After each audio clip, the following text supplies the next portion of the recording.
જાલોદ નગરમાં સનાતન હિન્દુ ધર્મ સમિતિ દ્વારા ભજન સંધ્યા યોજી 2025ને આવકારવામાં આવ્યું।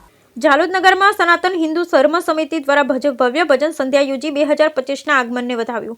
31 ડિસેમ્બર 2024ના વિદાય તેમજ નવા બદલાતા કેલેન્ડર વર્ષ 2025ને આવકારવા માટે જાલોદ નગરની હિન્દુ ધર્મ સમિતિ દ્વારા ભરત ટાવર પર ભવ્ય ભજન સંધ્યા યોજાઈ હતી।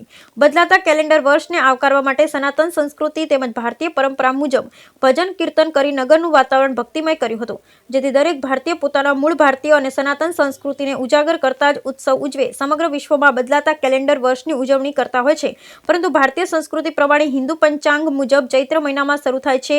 હિન્દુ નવવર્ષને ચૈત્ર નવરાત્રિના પહેલા દિવસ ગુડી પડવો, ચેટીચંદ જેવા ઉત્સવ થકી હિન્દુ નવવર્ષ ઉજવવામાં આવે છે। હિન્દુ ધર્મ સમિતિ દ્વારા રાત્રિના 9 કલાકે ભગવાન શ્રી રામની પૂજા અર્ચના કરી કેલેન્ડર વર્ષ 2024ની વિદાય આપતા ભજન કીર્તન કર્યું હતું। આજની ભજન સંધ્યામાં મહિલાઓની ભજન મંડળીએ 2025ના આગમનને વધાવવા ભજન કીર્તનમાં ભાગ લીધો હતો।